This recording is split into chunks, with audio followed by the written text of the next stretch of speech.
Corona virus के JN1 variant पर बढ़ती चिंताओं के बीच विश्व स्वास्थ्य संगठन ने लोगों से सतर्क रहने की अपील की है। इस बीच WHO की पूर्व मुख्य वैज्ञानिक डॉक्टर सौम्या स्वामीनाथन ने कहा कि तत्काल घबराने की कोई जरूरत नहीं है। एजेंसी ने इसे अभी वेरिएंट ऑफ इंटरेस्ट के रूप में दर्ज किया है। वेरिएंट ऑफ कंसर्न करार दिए जाने तक इससे घबराने की जरूरत नहीं है। हालांकि हम लापरवाही नहीं कर सकते हैं। वहीं भारत में बीते 5 सप्ताह से कोरोना वायरस से संक्रमित मरीजों में नया उपस्वरूप JN1 पाया जा रहा है, लेकिन अब इसके प्रसार में वृद्धि होती दिखाई दे रही है। बीते 1 सप्ताह में जीनोम सीक्वेंसिंग के लिए आए मरीजों के सभी सैंपल में नया उपस्वरूप मिला है, जो वर्तमान में दुनिया के 40 से अधिक देशों में संक्रमण को बढ़ावा दे रहा है। साथ ही देश के 11 राज्यों में कोरोना बढ़ रहा है। कोई विदेश से आया है जो आपसे संपर्क में आया है या आपके आसपास बहुत लोगों को हो रहा है, तो आप टेस्ट कराएं। पहली बात तो ये।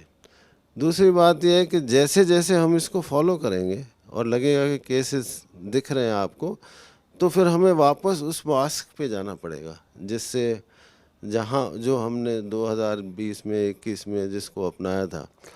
लेकिन एक अच्छी बात मैं बताना चाहता हूँ कि अक्सर ये ओमिक्रॉन जो है वो हमारे फेफड़े को कम इफ़ेक्ट करता है, क्योंकि जो भी डेथ्स हुई थी, ऑक्सीजन कम हुई थी, वो निमोनिया की वजह से हुई थी। ये नॉर्मल एक्सरे है, तो जब निमोनिया हो जाता है तो उसमें वाइटनेस वगैरह आ जाती है। क्लस्टर में केसेस हो रहे हैं, कोई विदेश से आता है, उसको अगर ये सिम्टम है, आप उससे एक्सपोज हुए हैं और आपको भी खांसी और छाती में तनाव, गला ख़राब, शरीर में दर्द हो रहा है, तो आप ज़रूर अपना एक RT-PCR टेस्ट कराएं या होम टेस्ट कर लें और अपने आप को कुछ समय के लिए आइसोलेट कर दें।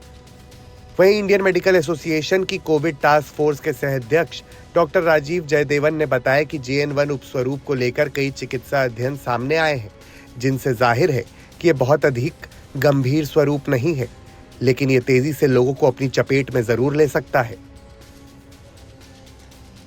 If you look at respiratory illnesses in general, the contribution of COVID is much greater in December compared to November, and that was much greater than in October. Fortunately, most of these people are not requiring hospitalization. That's because most of the COVID cases are now occurring in the people who are traveling. JN.1 is a fast spreading variant. It could go into the next tier of the population, which is the vulnerable age group, which is older people and also people with multiple comorbidities. National centre for disease control ने स्वास्थ्य मंत्रालय को report सौंपी है, जिसमें बताया गया है कि JN1 का संक्रमण देश के 11 राज्यों तक पहुंचा है।